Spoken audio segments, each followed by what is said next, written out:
You are about to uncover a story so monumental, so profoundly overlooked, that it redefines what we thought we knew about the Second World War.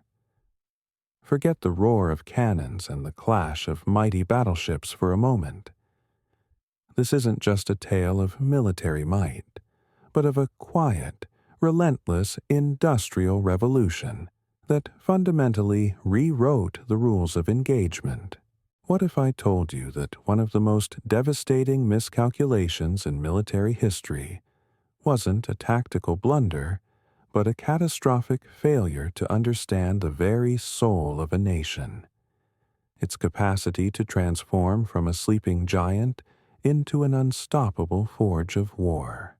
On December 8, 1941, in the hushed, almost reverent halls of the Imperial Naval Headquarters in Tokyo, Admiral Osamu Nagano meticulously reviewed the freshly arrived intelligence reports.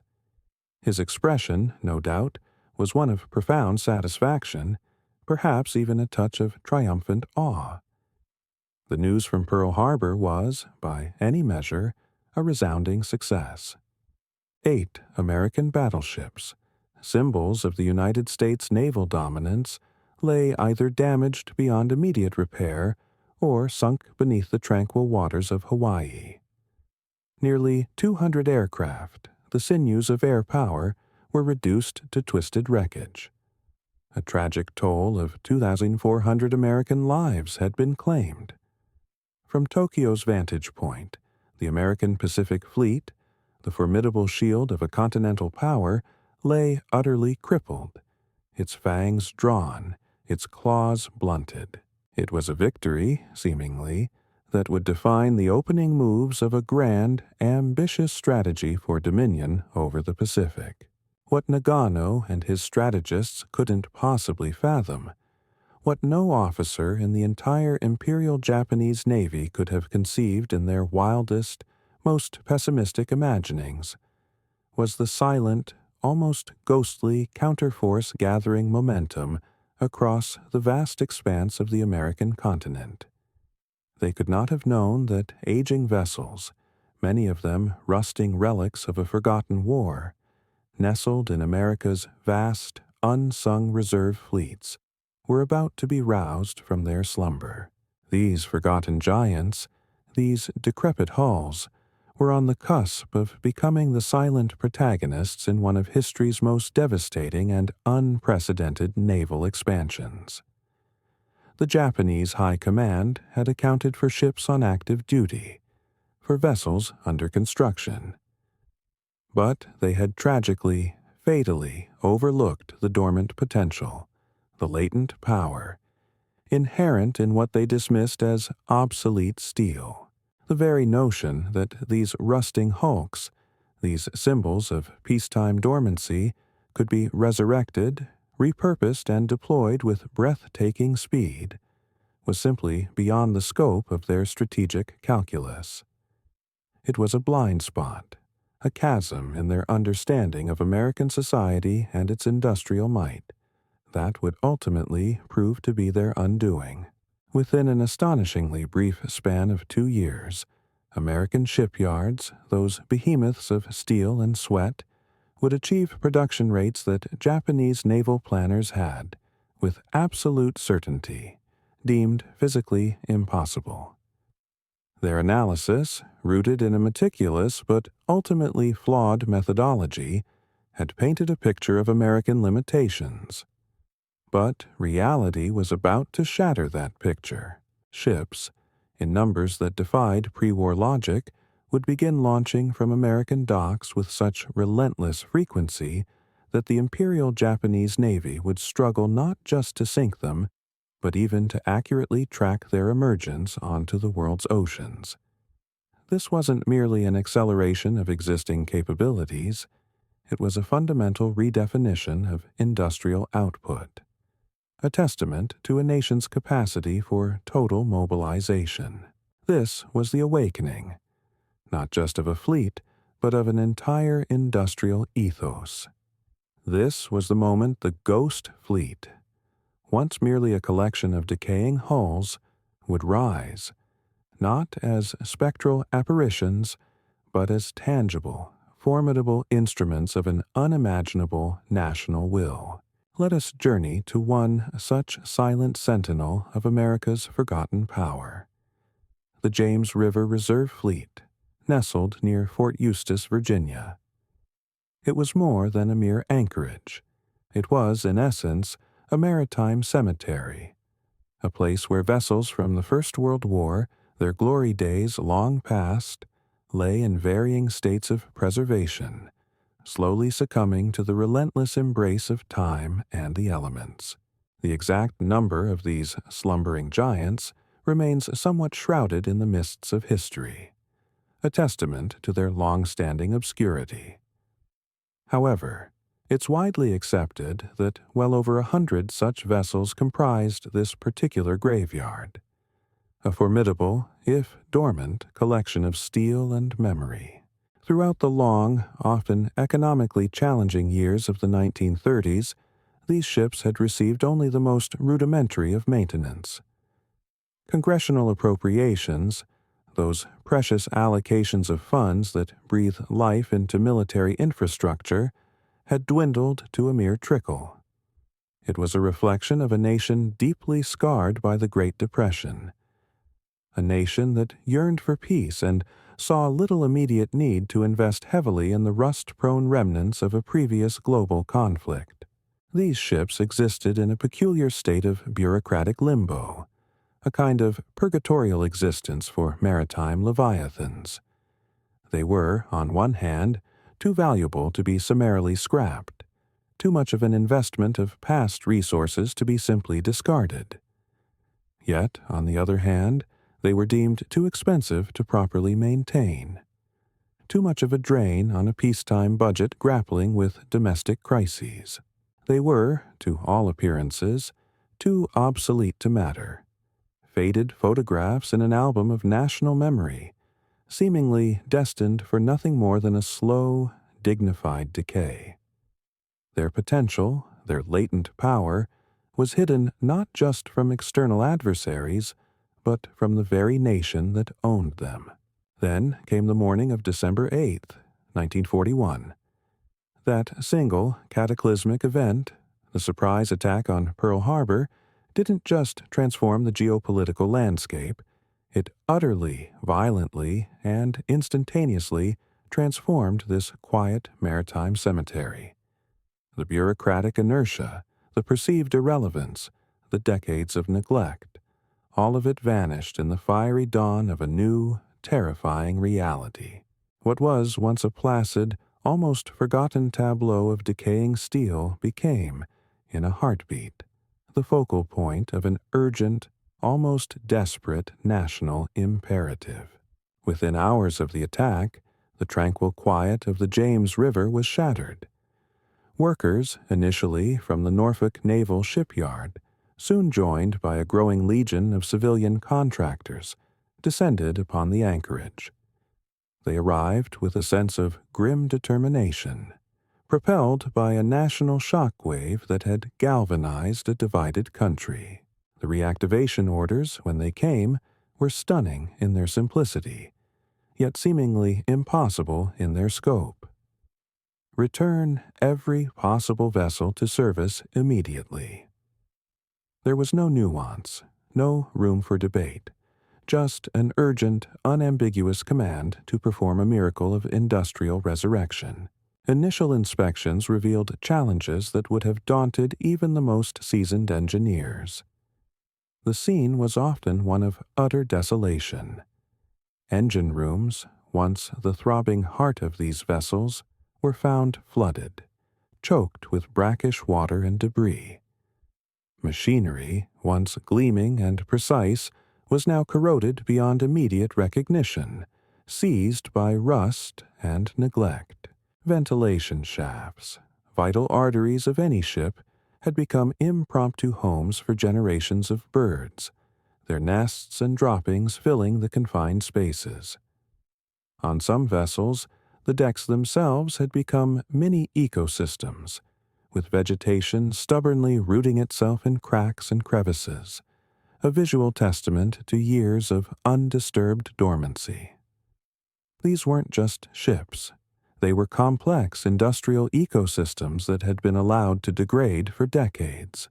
The sheer scale of the rehabilitation required was staggering, a monumental task that would test the limits of human ingenuity and endurance. Yet, a testament to American ingenuity and sheer force of will, within mere weeks, an almost unbelievable transformation began to unfold. Against all odds, some of these seemingly condemned ships began to stir, their ancient engines coughing back to life, belching black smoke from stacks that hadn't drawn flame in over a decade. The USS Bridgeport, a vessel with a particularly interesting pedigree, originally a German liner seized during World War I, was among the first to be reactivated. Its journey from a forgotten relic to an operational asset was a symbol of the broader national effort. By the spring of 1942, a mere few months after the shock of Pearl Harbor, dozens of vessels had been successfully pulled from reserve. They were refurbished with a combination of improvisation and sheer hard work, and then pressed into service, answering the desperate call of a nation at war. It's crucial to understand that these weren't the glamorous warships that dominated headlines, the sleek aircraft carriers or the mighty battleships. No, these were the workhorses, the unsung heroes of naval logistics, the auxiliary vessels that would prove utterly essential to sustaining a global war effort. We're talking about repair ships, capable of patching up battle-damaged vessels far from home ports. Tankers, the mobile arteries of fuel that kept the fleet moving. Cargo vessels, the crucial conduits for supplies, ammunition, and food. And troop transports, moving hundreds of thousands of soldiers across vast, dangerous oceans. Their reactivation provided an immediate and desperately needed reinforcement at a time when America truly needed every single hull that could float, every ounce of potential that could be extracted from its dormant industrial past. This wasn't just about adding numbers to a roster. It was about injecting vital functionality into a stretched and vulnerable supply chain, transforming what seemed like a collection of liabilities into indispensable assets. Meanwhile, thousands of miles away in Tokyo, the Imperial Japanese Navy's intelligence apparatus was grappling with its own assessments of American capabilities. Its exact size and operational effectiveness are still debated by historians, but there's a general consensus that it was woefully understaffed and burdened by deep-seated biases. Their pre-war analysis, the bedrock of their strategic planning, suggested that America, even under maximum effort, might produce perhaps 500,000 tons of naval vessels annually. In terms of merchant shipping, they speculated on a maximum output of possibly 2 million tons. These figures, as we now know, were not just underestimates, they were catastrophically wide of the mark, a testament to a profound failure of perception and analysis. The methodology employed by Japanese analysts appeared, on the surface, to be logical and thorough.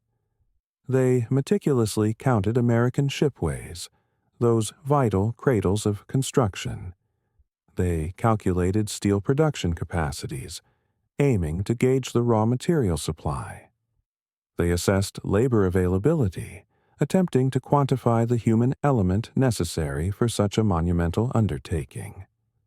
Naval attachés, who had served in Washington, D.C., and observed American society firsthand, dutifully reported on what they perceived as significant American inefficiencies, labor disputes, racial tensions, and a pervasive peacetime complacency. One particular report highlighted that American shipyards, in the years leading up to the war, operated well below their maximum capacity, with workers often resistant to overtime, a common symptom of a pre-war unionized workforce not yet galvanized by crisis. These observations, while perhaps accurate for a nation at peace, fundamentally, tragically, misread the underlying potential, the latent power of the American spirit and its industrial might. Japanese analysts saw labor disputes, but they couldn't possibly imagine those very same unions, often depicted as contentious, pledging no-strike agreements for the entire duration of the war, prioritizing national unity over industrial grievances. They observed racial segregation, a lamentable stain on American society, but they failed to envision how the existential urgency of war would, however imperfectly and with limited scope, create unprecedented opportunities for minorities in defense work, drawing upon a vast, untapped pool of human capital. Their intelligence was akin to seeing a still photograph and failing to comprehend the dynamic, transformative power of a moving picture. They saw America as it was in a moment of peace, not as it could become under the crucible of total war. When intelligence officers, perhaps those with a deeper understanding or a more open mind, occasionally dared to suggest higher American industrial capacity, their reports were frequently dismissed, often with a dismissive wave of a hand. The prevailing strategic doctrine within the Imperial Japanese Navy, known as the Kai-Kasan or decisive battle concept, heavily influenced this blindness. This doctrine posited that the war would be a short, sharp affair, concluded within a year or perhaps a little longer, through a climactic, decisive naval engagement that would cripple the American fleet and force a swift resolution. From this perspective, the long-term potential of American industrial capacity, the ability to build new ships over years, seemed utterly irrelevant. If the war was to be decided before any substantial number of new ships could even be built, why bother with such far-fetched projections? This doctrinal straitjacket, combined with cultural biases and a pervasive sense of racial superiority, prevented a true understanding of the adversary. It was a fatal flaw, a strategic myopia that would haunt them to the very end. By 1943, the sheer scale of the American war machine was in full, terrifying swing. That year alone, the United States would produce over 19 million tons of shipping. Let that number sink in for a moment. 19 million tons. This was nearly 10 times what Japanese planners, in their most generous estimations, had thought possible. This wasn't merely an intelligence failure in the traditional sense, a miscounting of forces or a misunderstanding of tactics. This was a catastrophic, almost unfathomable misreading of an entire society's capacity for mobilization, for sacrifice, and for industrial transformation. It was a failure to comprehend the very essence of American resilience, its ability to unite, innovate, and produce under pressure. The Ghost Fleet, once thought to be a collection of decaying curiosities, had become the vanguard of an industrial tsunami. The United States Maritime Commission, initially conceived as a rather mundane New Deal agency, tasked with managing the slow, almost melancholic decline of America's merchant marine in the interwar years, transformed overnight. From a bureaucratic entity overseeing a dwindling industry, it blossomed into the orchestrator of an unprecedented, almost unbelievable shipbuilding boom. At the helm of this monumental undertaking was Admiral Emory S. Land, a man uniquely suited to the task. He possessed a rare combination of profound engineering expertise and an intimate understanding of the labyrinthine world of bureaucracy. His declaration, a rallying cry that cut through the noise of wartime confusion, was disarmingly simple, yet profoundly ambitious. build ships faster than they can be sunk. It encapsulated the entire strategic imperative. The Commission's expanded wartime authority was nothing short of revolutionary. It allowed it to commandeer shipyards across the nation, repurposing them for the urgent national need. It granted the power to allocate vital materials, ensuring that steel, timber, and components flowed precisely where they were needed most. It directed labor, mobilizing a vast, diverse workforce and channeling their efforts with unparalleled efficiency. Most importantly, it coordinated the entire production ecosystem, an intricate web of suppliers, manufacturers, and shipyards that stretched across the continent. This extraordinary level of coordination, largely invisible to Japanese intelligence who focused primarily on counting visible ships, would prove to be as vitally important as the ships themselves. It was the organizational glue, the logistical mastery, that allowed the raw industrial potential to be fully unleashed. At the heart of this shipbuilding miracle was the Liberty Ship program. The design itself was a masterstroke of wartime pragmatism, based on a relatively simple British design for robust, easily constructed cargo vessels. It established nothing less than the template for mass production on an industrial scale previously unimaginable for ships. The genius of the Liberty ship lay in its deliberate embrace of older, proven technology. Reciprocating engines, while not cutting-edge, were reliable and could be mass-produced by numerous manufacturers. Straight lines dominated the hull design, eschewing the complex curves that required highly skilled craftsmen and precious time. These design choices were not accidental. They were meticulously optimized for rapid construction by a largely inexperienced workforce, people who had never before set foot in a shipyard, let alone built a vessel of any kind. This was shipbuilding democratized, industrialized, and accelerated to an astonishing degree. The first Liberty ship, the SS Patrick Henry, launched on September 27, 1941, still required a substantial 204 days to complete from keel laying to launch. This was, by conventional standards, a reasonable pace. But the learning curve, fueled by national urgency and relentless innovation, was incredibly steep and continuous. By early 1942, just months into the war, construction time had plummeted to under 100 days, and by late 1942, an astonishing feat was being achieved. Some yards were completing ships in under 50 days. Imagine that. A vessel the size of a Liberty ship, over 440 feet long, being constructed from scratch in less than 2 months.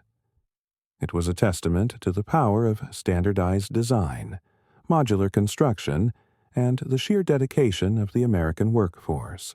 The Maritime Commission didn't just focus on steel and machinery. It understood the critical importance of the human element. New training programs were rapidly established, designed to transform ordinary citizens, farmers, clerks, even homemakers, into able seamen in a matter of weeks. The esteemed Merchant Marine Academy, a rigorous institution, accelerated its program from a traditional 4 years to an intense 18 months, churning out officers at an unprecedented pace. By the war's end, over 250,000 new merchant mariners had been trained, creating, almost literally from nothing, a merchant marine larger than Japan's entire pre-war maritime workforce. This wasn't merely about building ships. It was about building an entirely new naval ecosystem, one crewed by an army of newly skilled professionals. Into this burgeoning industry stepped a figure who would revolutionize it. Henry J. Kaiser. Kaiser was an industrialist, a titan of construction, but he entered the shipbuilding arena with virtually no prior maritime experience. What he did bring, however, were revolutionary ideas honed from building massive dams and highways. His approach was disarmingly simple in concept, yet utterly transformative in application. Break down complex projects into their simplest constituent tasks. Maximize parallel work to keep multiple teams busy simultaneously, and, crucially, invest deeply in the workers themselves. At his Richmond, California, yards, a colossal complex that would eventually encompass 4 separate facilities containing a staggering 55 shipways, Kaiser implemented what became known as assembly line shipbuilding.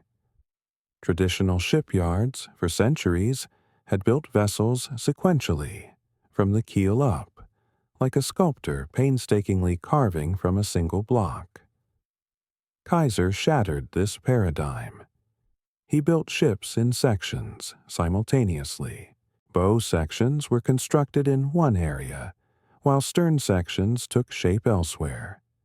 Deck houses, often fully equipped with plumbing and electrical systems, were completed off-site, then lifted into place as entire modules. This modular approach drastically reduced the time spent on the shipway itself, turning a prolonged construction process into an intricate, fast-paced assembly operation. The transformation of the workforce under Kaiser was equally revolutionary.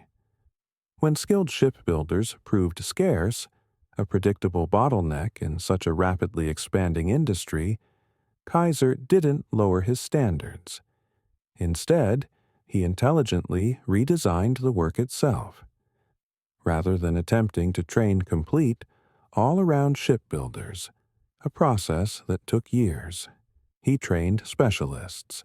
A welder, for instance, might master only one particular type of joint, but they would perform that specific weld perfectly, thousands upon thousands of times, achieving both speed and precision through relentless repetition. This specialization, combined with standardized procedures, allowed even relatively inexperienced workers to become highly productive members of the assembly line. Kaiser understood that production was about more than just the immediate task. It was about the entire ecosystem surrounding the worker. He meticulously created supporting infrastructure designed to eliminate every conceivable bottleneck. When existing housing proved inadequate for the influx of tens of thousands of new workers, he didn't wait for others to act. He built entire cities, complete with schools, stores, and community facilities, practically overnight.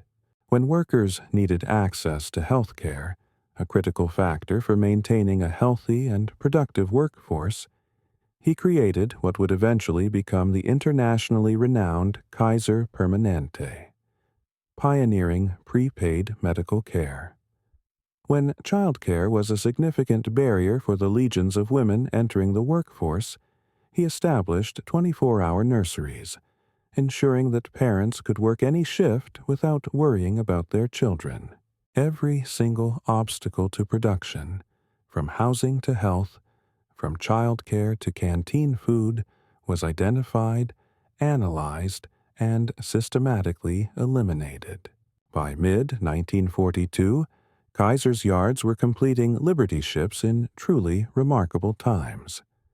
While some of the more sensational claims of record-breaking construction times, like a ship built in just 4 days, a fascinating but often misconstrued anecdote, should be viewed with a degree of cautious historical skepticism. The sustained pace of production was utterly undeniable. The Richmond yards alone, a single complex among many, would produce over 700 vessels during the war, a testament to the power of industrial innovation and coordinated effort. These were not just ships. They were symbols of a nation mobilized, a testament to the power of human ingenuity when confronted with an existential threat. The Pearl Harbor attack, while a stunning tactical success for Japan, was, in retrospect, fraught with profound strategic miscalculations. It was a victory that ironically sealed their doom. Admiral Isoroku Yamamoto, the brilliant architect of the attack, possessed a far deeper and more accurate understanding of American potential than many of his superiors.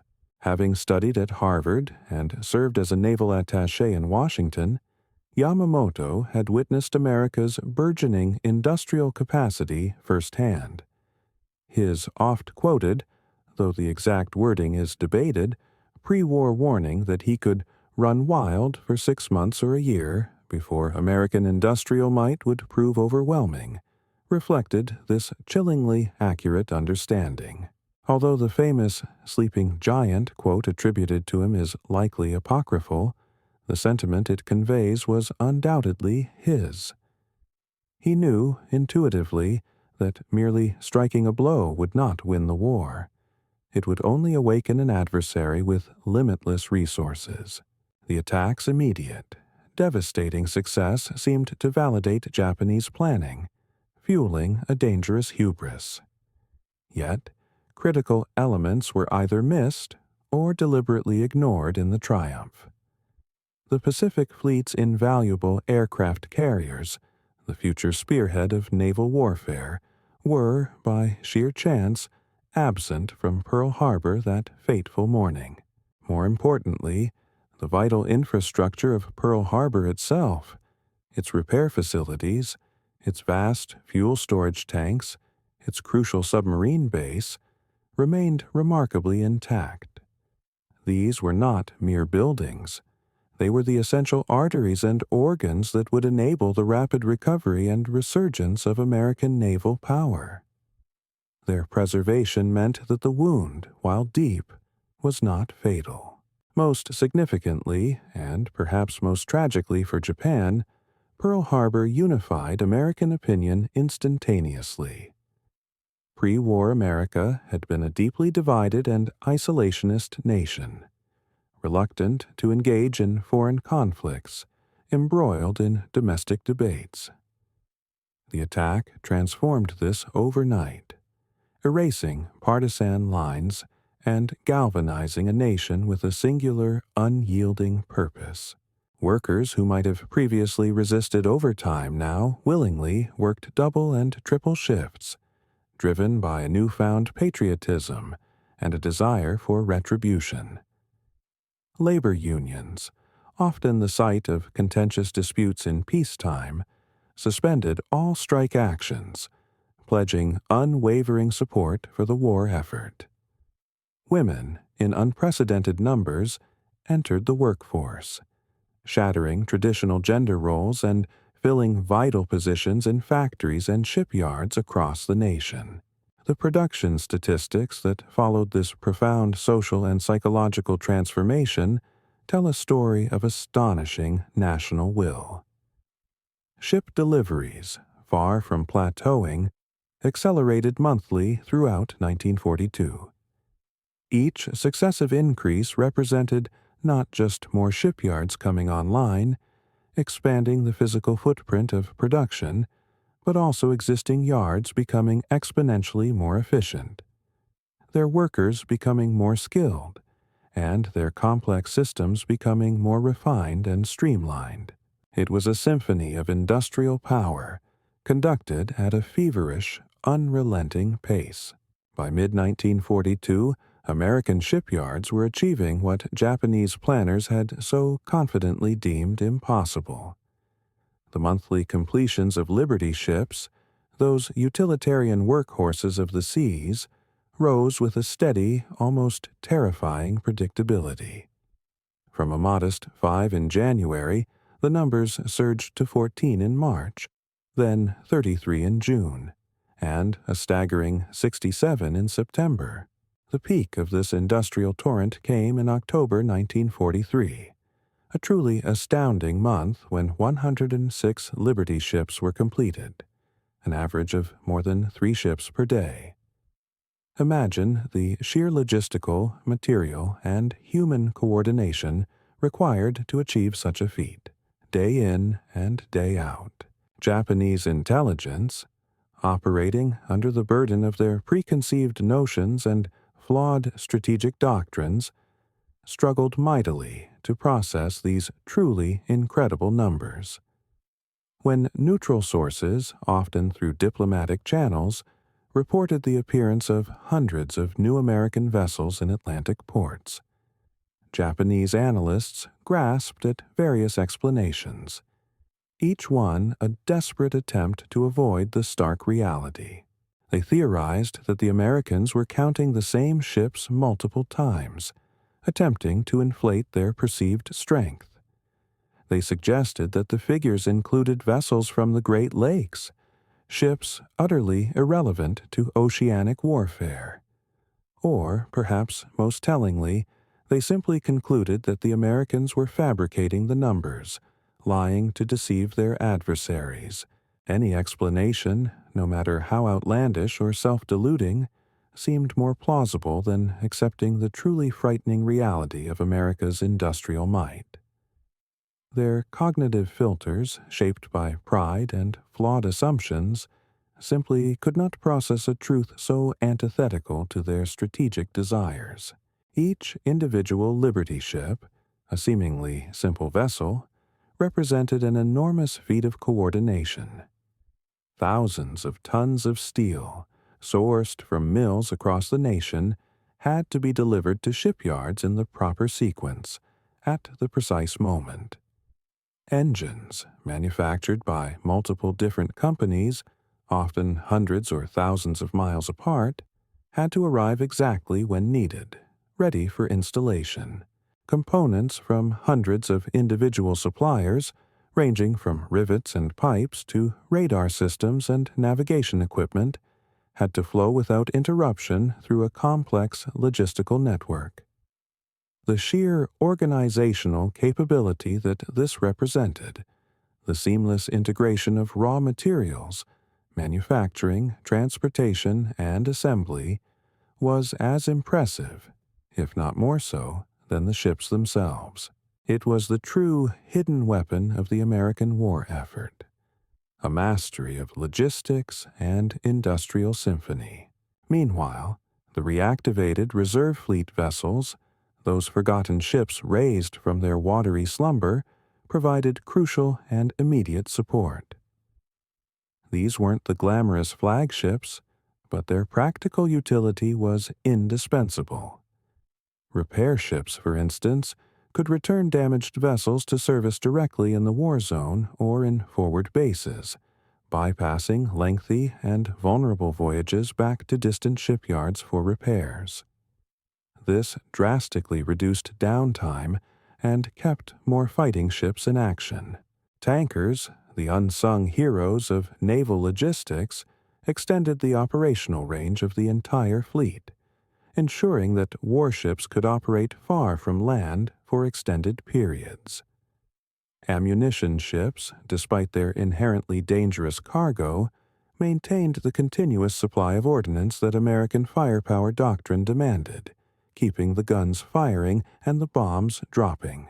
The reactivation of these ships, often dismissed as obsolete, demonstrated a profound understanding of the interconnectedness of modern warfare, where logistics and support are as critical as direct combat power. Perhaps the most direct and undeniable witness to the sheer scale of American expansion came from the War Patrol reports of Japanese submarine commanders. These seasoned warriors, operating in the vast, often lonely expanses of the Pacific, provided first-hand accounts of the escalating American presence. Their reports, however, were often dismissed by their superiors as exaggerations, fueled by the stress and hardship of combat. Commander Kinashi Takazu of the I-19, a particularly skilled and aggressive submarine captain, achieved spectacular success in September 1942, famously sinking the aircraft carrier USS Wasp in a daring attack. But his subsequent patrols, as the months wore on, reported increasingly difficult and dangerous conditions. he noted the presence of larger American convoys, suggesting an abundance of shipping. He reported denser escort screens, making successful attacks ever more perilous. And, crucially, he documented continuous air patrols, effectively eliminating the surface transit advantage of submarines. By 1943, the act of attacking American convoys had evolved from a dangerous mission into one that bordered on suicidal. The evolution of American anti-submarine warfare, ASW, enabled by the very industrial abundance that Japanese intelligence had underestimated, utterly transformed the Pacific theater. Escort carriers, many of them converted from the very merchant hulls that poured from American shipyards, provided indispensable air cover far from land-based airfields. Destroyer escorts, purpose-built anti-submarine vessels produced in the hundreds, hunted submarines relentlessly, their numbers overwhelming. Radar and sonar technology, continuously improved and deployed across the vast fleet, turned the vast ocean into a shrinking, increasingly transparent hunting ground for submerged vessels. By late 1943, Japanese submarines, once the feared predators of the Pacific, had largely shifted from offensive operations, sinking enemy shipping, to desperate supply runs for isolated, cut-off garrisons. The hunters had become the hunted, forced to prioritize avoiding detection rather than seeking out targets. One Japanese commander, observing the overwhelming numbers of American anti-submarine vessels, noted bitterly that the Americans seemed to have built a destroyer for every ton of rice in Japan. It was a stark, sobering realization of the industrial imbalance, a lament that echoed the mathematical certainty of their defeat. The Ghost Fleet's legacy wasn't just about ships. It was about the utter transformation of naval warfare itself. The Kaiser shipyards, particularly the vast complex in Richmond, California, exemplified American production methods at their zenith, showcasing an industrial ecosystem operating with astonishing efficiency and scale. The Richmond complex operated continuously, a perpetual motion machine of steel and human effort, with the day and night shifts maintaining constant, feverish activity. The prefabrication system, initially a novelty, had evolved to a remarkable level of sophistication. Major ship sections were no longer built on the shipway.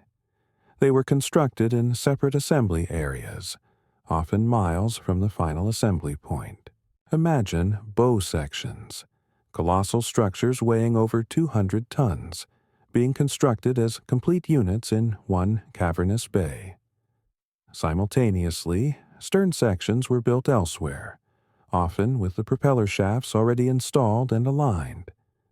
Deck houses, those vital superstructures, arrived fully equipped, complete with pre-installed plumbing and electrical systems, ready to be lifted into place.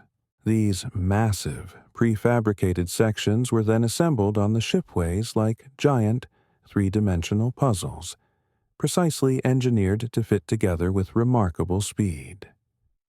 This modular approach drastically reduced the time a vessel spent occupying a precious shipway, accelerating the overall production cycle.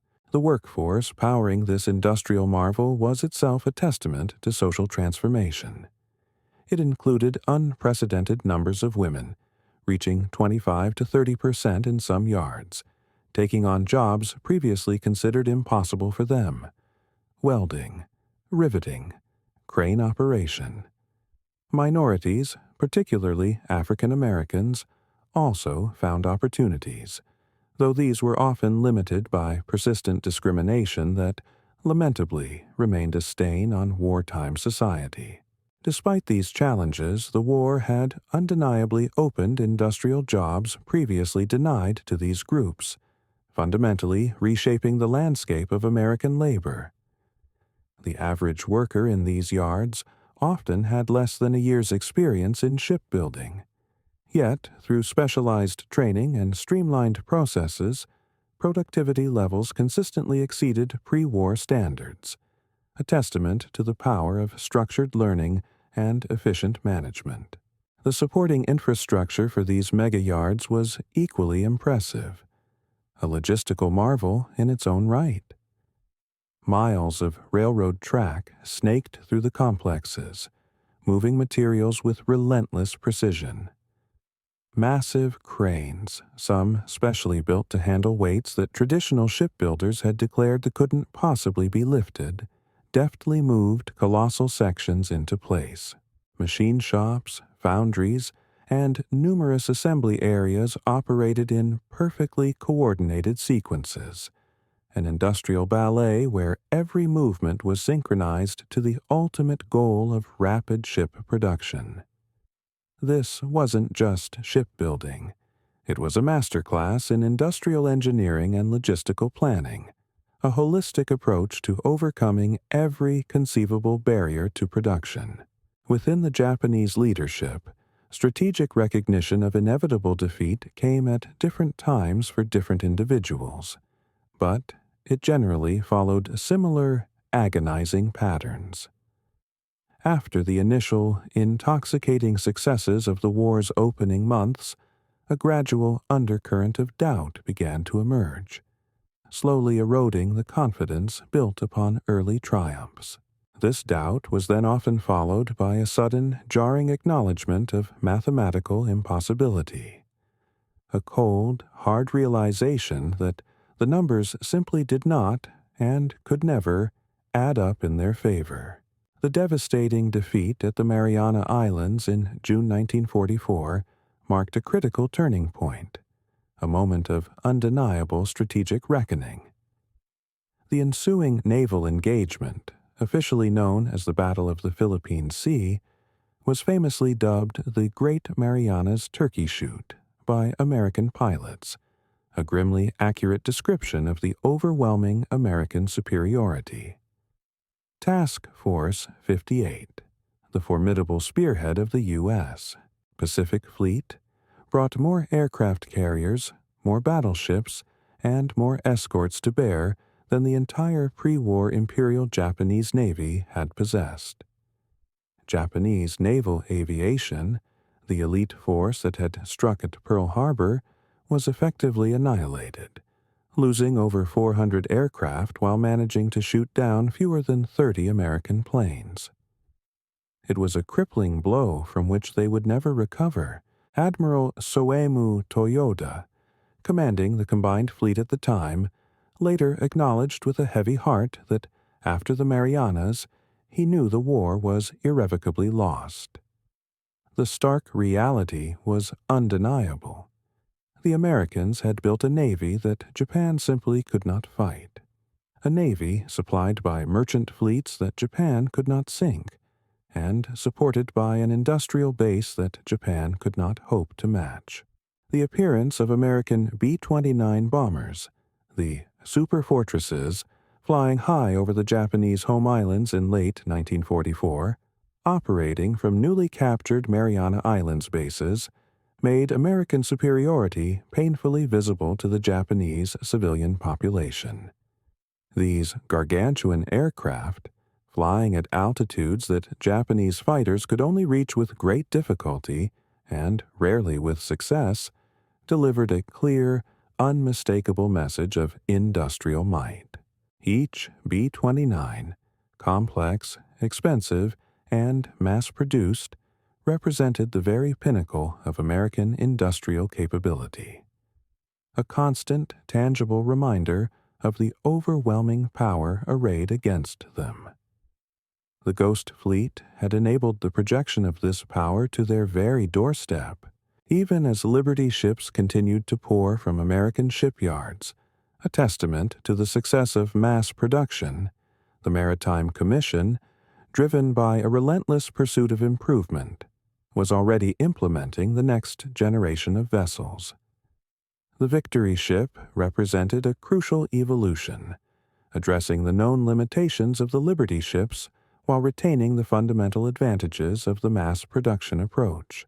Victory ships were designed to be faster, stronger, and significantly more efficient.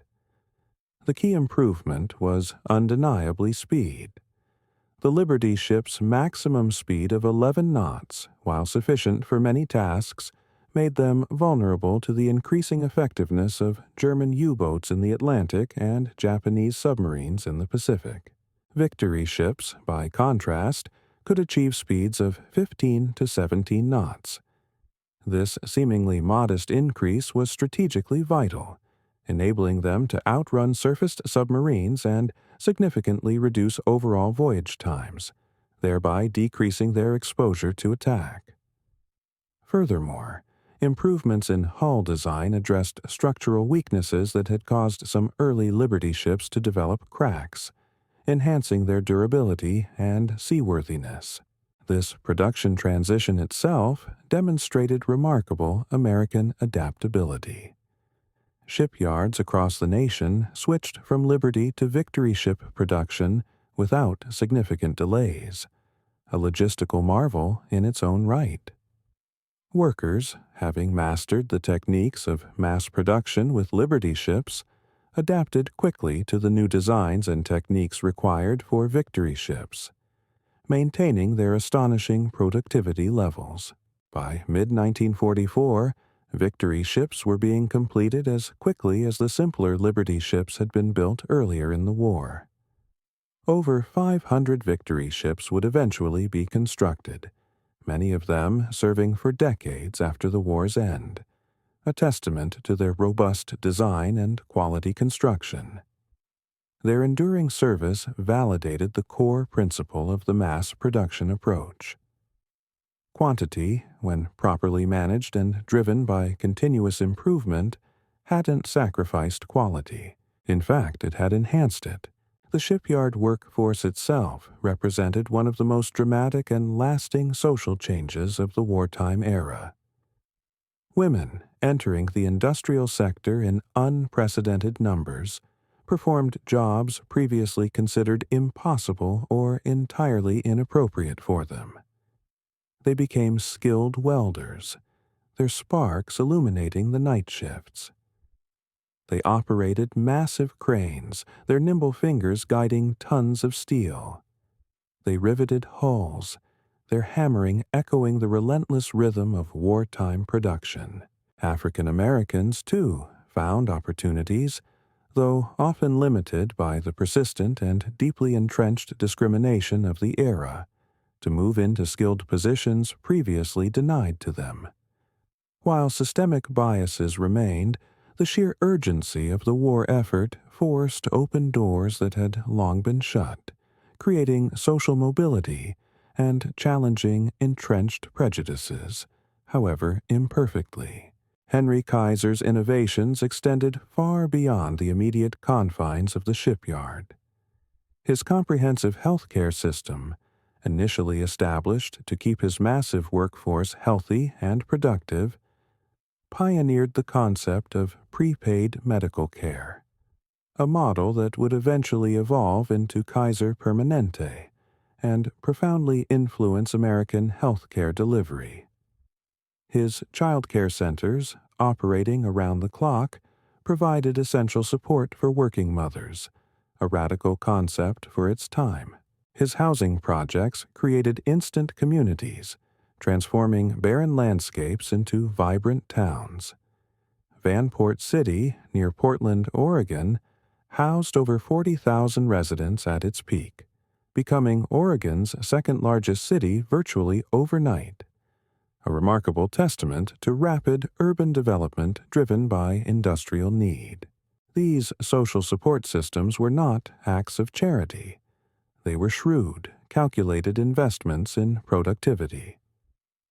Kaiser understood that healthy workers were productive workers. Workers with reliable childcare could work any shift without distraction or guilt. Workers with affordable, convenient housing near the shipyards spent less time commuting and more time contributing. Every potential barrier to production, whether physical, social, or logistical, was meticulously identified and systematically addressed. The productivity achieved under this holistic approach was truly remarkable. The man-hours required per ship fell continuously as workers gained experience, as processes were refined, and as entire systems improved. By late 1944, a Liberty ship required approximately one-third the labor hours of an identical vessel constructed in early 1942. This wasn't just about incremental efficiency gains. It was a fundamental transformation of the work itself, a profound re-engineering of the entire industrial process. The Ghost Fleet, powered by human hands and innovative minds, was not just being built. It was being perfected with every passing month. By 1945, the arithmetic of American victory was undeniable, stark, and utterly overwhelming. The Philippines campaign, a brutal and protracted struggle, demonstrated America's unparalleled ability to project overwhelming force anywhere in the vast expanse of the Pacific. Invasion fleets numbered in the hundreds of vessels, a veritable armada supported by elaborate supply trains that stretched across thousands of miles of ocean, ensuring a continuous flow of men and material. At Iwo Jima, a tiny volcanic island that became a symbol of ferocious resistance, the concentrated American firepower expended during the preliminary bombardment alone exceeded anything seen in military history, consuming more ammunition than many nations possessed in their entire arsenals. At Okinawa, the final, desperate battle for the home islands, the assembled fleet exceeded 1,400 vessels, likely the largest naval concentration ever assembled in human history. Against this overwhelming force, Japan launched its desperate, terrifying kamikaze campaign, a last-ditch attempt to inflict unacceptable losses through suicide attacks. Tactically, these attacks achieved some successes. Dozens of ships were sunk, hundreds more damaged. In previous wars, such losses might have halted operations, forced a strategic pause, or even altered the course of a campaign. But against the relentless torrent of American industrial output, these losses were absorbed and replaced with shocking speed, without any discernible strategic impact on the inexorable advance of American forces. By the summer of 1945, American naval forces operated with a casual abundance that would have seemed utterly fantastical in 1941. Damaged ships, instead of being removed from the war entirely, were rapidly repaired and returned to service. Lost ships were simply replaced by new ones rolling off the assembly lines. The mathematics had become insurmountable, a brutal, undeniable equation of power. Japan was fighting a war of attrition against an adversary with seemingly infinite resources, a foe whose industrial capacity rendered individual battles almost irrelevant to the overall outcome. The Ghost Fleet had evolved into an industrial behemoth, crushing all in its path. The atomic bombs that ultimately ended the war in August 1945, while undeniably bringing about an accelerated surrender, obscured a fundamental truth that many historians and military analysts now recognize. Japan was already defeated by conventional industrial warfare. The bombs provided a devastating, undeniable impetus for surrender, but they did not, in and of themselves, cause the defeat. That had been determined in the sprawling American shipyards, in the steel mills, and in the training centers that churned out an endless supply of men and material. Between December 1941 and August 1945, American shipyards produced over 5,000 merchant vessels, totaling more than 50 million deadweight tons. To put that in perspective, Japan, during the entire war, produced a mere fraction of this colossal output. America built more ships in single months than Japan managed to build in entire years. The disparity wasn't merely quantitative, it extended to every facet of production. American ships incorporated continuous improvements, learning from battle experience and engineering advancements. Quality control improved even as quantity increased, a testament to sophisticated manufacturing processes. Innovation continued throughout the entire mass production cycle, ensuring that even standard designs were constantly being optimized. This potent combination of sheer quantity, robust quality, and relentless continuous improvement proved utterly insurmountable. Admiral Land's Maritime Commission had orchestrated nothing less than victory through logistics. Their core strategy was simple, yet devastatingly effective. Ships were built faster than enemies could sink them. Crews were trained faster than enemies could kill them. Supplies were produced and delivered faster than enemies could destroy them. This was victory achieved not just through tactical brilliance or individual courage, but through the overwhelming, relentless force of industrial arithmetic. It was a new paradigm of warfare, where the factory floor became as decisive as the battlefield. Post-war interrogations of Japanese officers revealed a consistent and often agonizing process of gradual recognition concerning the inevitability of defeat. Early victories, fueled by tactical brilliance and daring, had initially seemed to validate their strategic doctrines and reinforce their beliefs in spiritual superiority. But each subsequent engagement, each successive confrontation, chipped away at this confidence, revealing a stark and unpalatable truth. Americans consistently grew stronger, their forces more numerous and better equipped, while Japan's own capabilities steadily dwindled. Its resources stretched to the breaking point. One senior officer, reflecting on this grim progression, provided a stark and poignant timeline that encapsulates the collective descent into despair. After Midway, we had lost the initiative. After Guadalcanal, we had lost momentum. After the Marianas, we had lost the war. After the Philippines, we merely awaited the end. And after Okinawa, we prayed for it. This progression highlights the devastating psychological impact of fighting an enemy with seemingly limitless capacity. An enemy who simply replaced losses faster than they could be inflicted. The home front's recognition of this dire reality lagged behind the military's. Insulated as it was by relentless government propaganda that maintained victory claims even as Japanese cities burned under Allied bombing raids. However, the omnipresent reality of B-29 raids, the increasingly frequent naval bombardments of coastal areas, and the suffocating submarine blockade that starved the island nation of vital resources made the truth undeniable. By the spring of 1945, most Japanese civilians, even amidst the fervent nationalism, understood that the war was lost, though few dared to voice this devastating recognition aloud. The refusal of the military leadership to acknowledge this mathematical reality, clinging to a deluded hope of a decisive battle or a negotiated peace, caused hundreds of thousands of unnecessary deaths, both military and civilian. Continuing resistance against such impossible odds was not strategy. It was denial, fueled by pride and a warped sense of honor.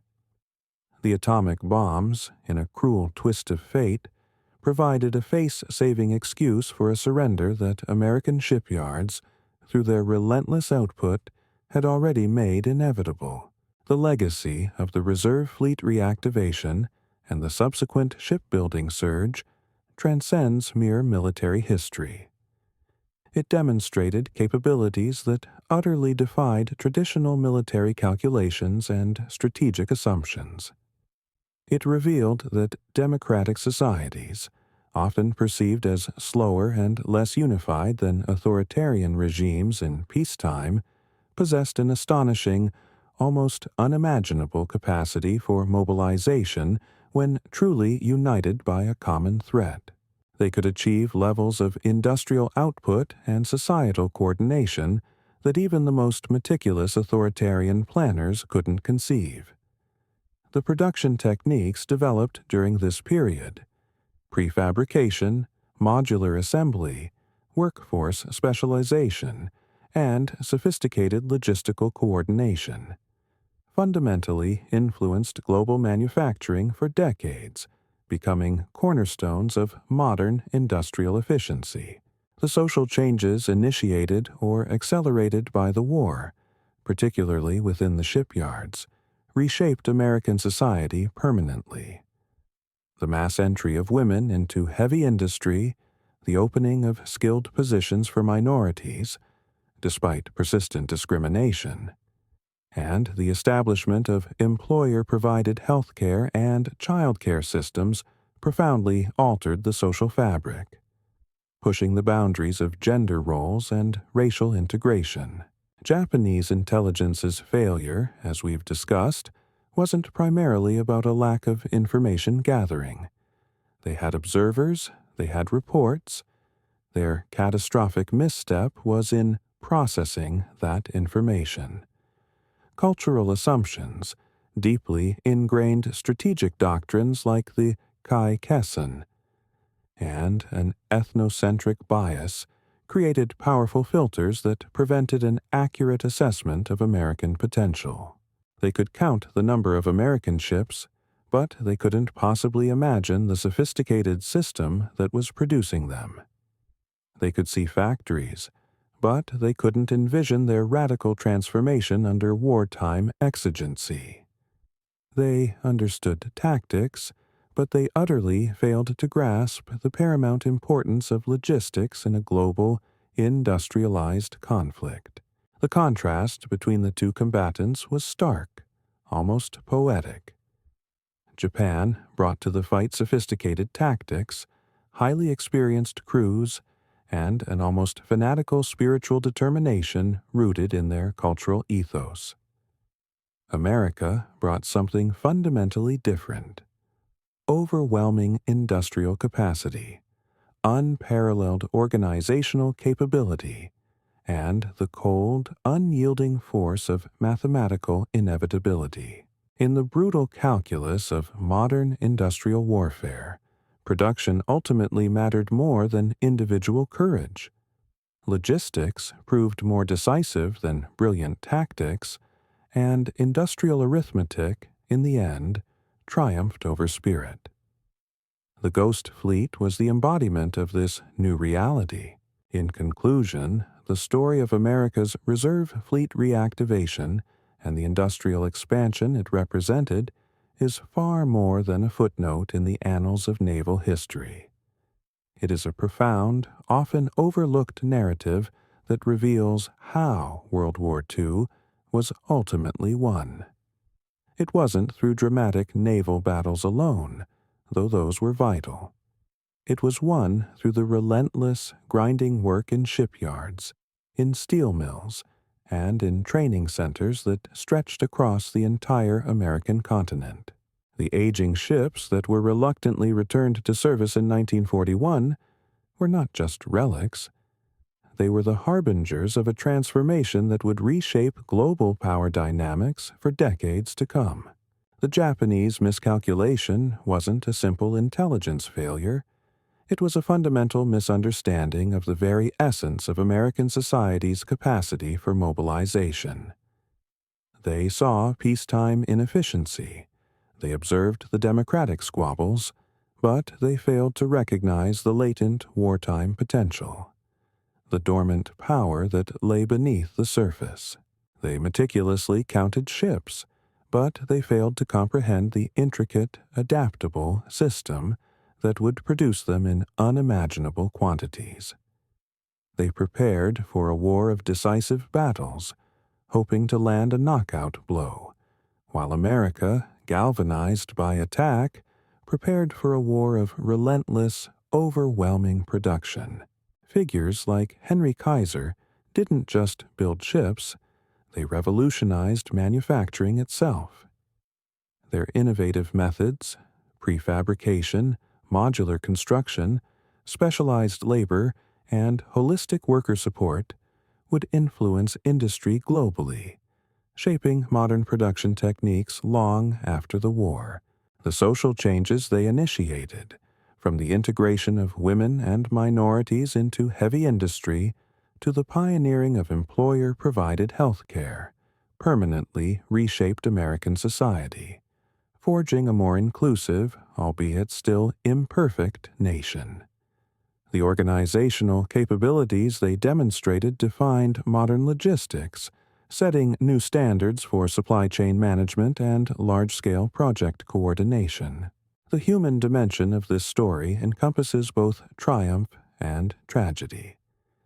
American workers, often ordinary citizens without prior experience, achieved production miracles, driven by patriotism and a grim determination.